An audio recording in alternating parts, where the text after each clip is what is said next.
Welcome back to your listeners. It's the last part of our story. You are forever me. Like, share, and subscribe my channel. And with that, Gina was completely alone. Her beauty was responsible for everything.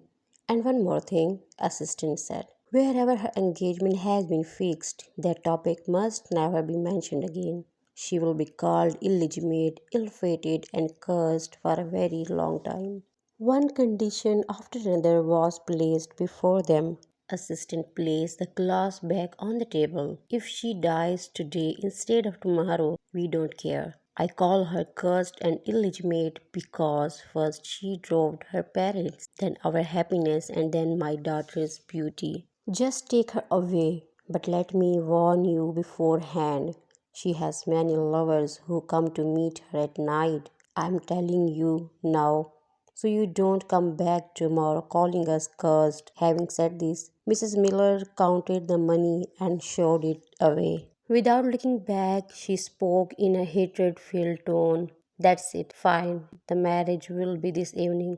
We will arrive on time. Keep the bride ready. This is her stuff. Placing a bag full of clothes bought for Gina on the center table, assistant stood up to leave. All right, Rosalind replied. As soon as assistant left, Rosalind opened the bag and began checking each item one by one. And remember, nothing from this should be missing on the bride. All of this is for her.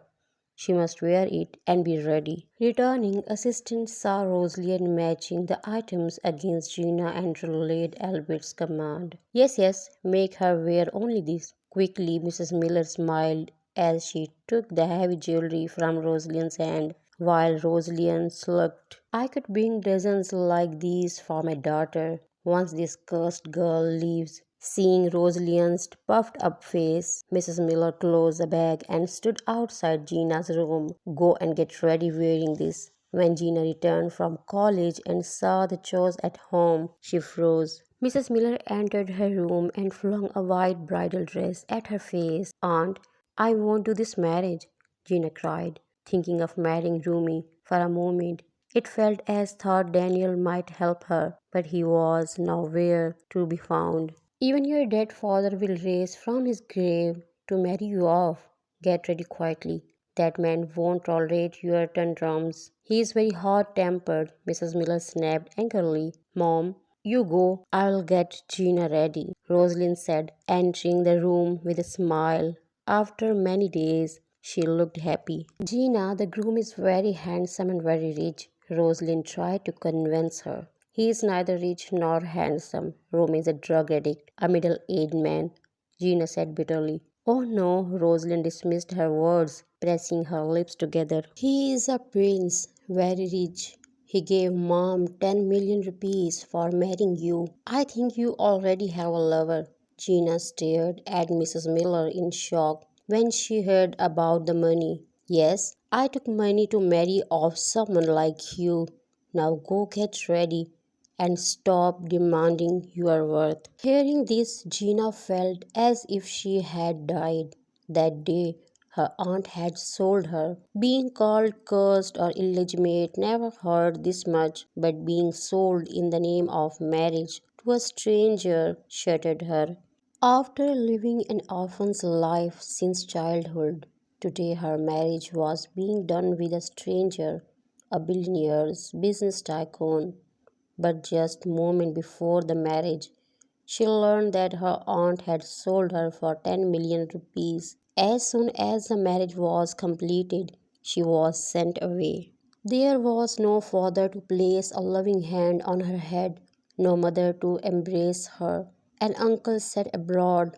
An aunt was happy after selling her. A sister stood silent as if bitten by a snake. She departed like a stern bride. And there stood Rosalind, frozen, staring at Albert in his black suit, ominous and powerful, a man with beauty like Greek gods with marrying Gina. The thoughts buried her from within.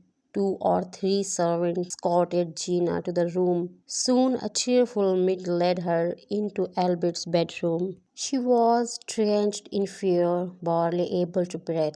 The sound of the door opening made her heart stop. The man standing there smiled as he stared at her. After watching her like still for a while, he entered the room. Her suffering only intensified. You, she whispered in disbelief. So you are not happy to see me, Mrs. Albert, he said mockingly, locking the door and moving toward the bed. I told you, I punish my criminals in a way worse than death. Suddenly grabbing her hair in his fist, Albert ripped off her pin veil. I have won. Today you are in my grasp.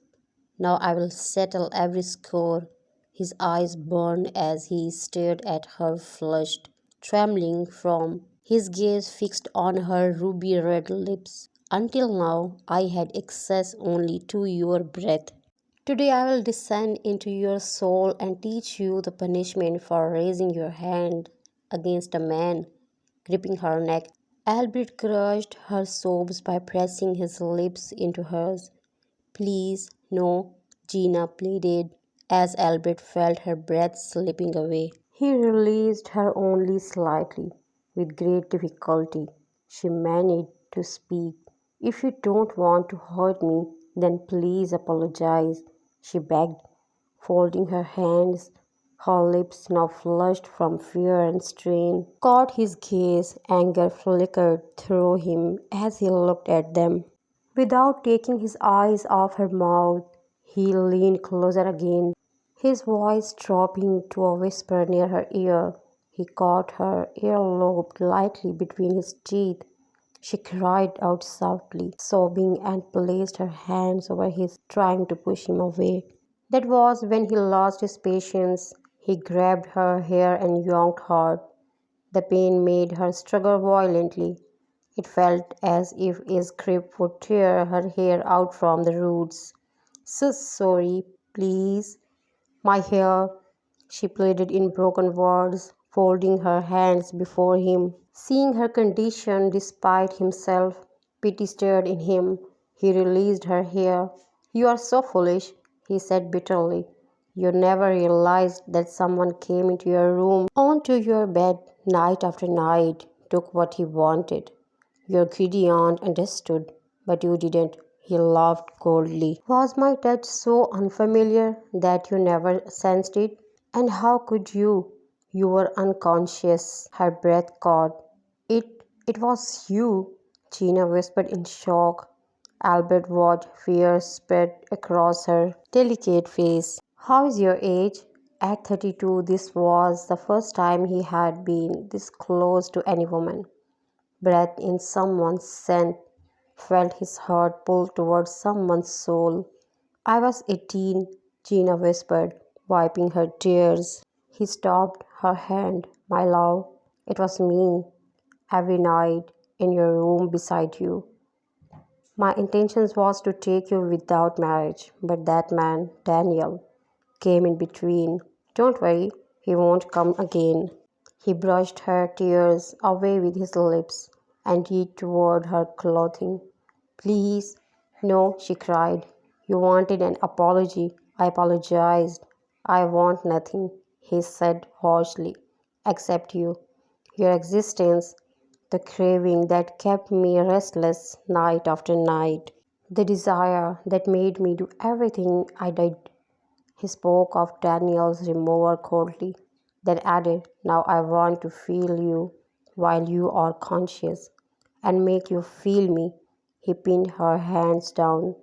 She cried out in pain, shaking. The same strong masculine clogan surrounded her. The same firm grip, one hand at her waist, the other at her neck. The same hot breath close to her face. Reality crashed down on her.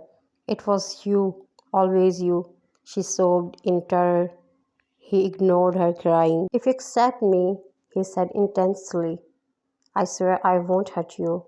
I only want the peace I lost after meeting you. Tonight I want you completely. Burying his face against her neck, he looked at her again with heavy burning eyes. From now on, you belong only to Albert. Seeing her frozen with fear, he kissed her lips. You will break my hands, she whispered, staring at his crushing grip. If I wanted to break them, I would have already, he said calmly. But I changed my mind. Now I'll take your life instead, slowly, every night.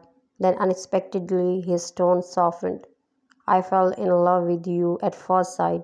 I've never seen anyone as beautiful as you.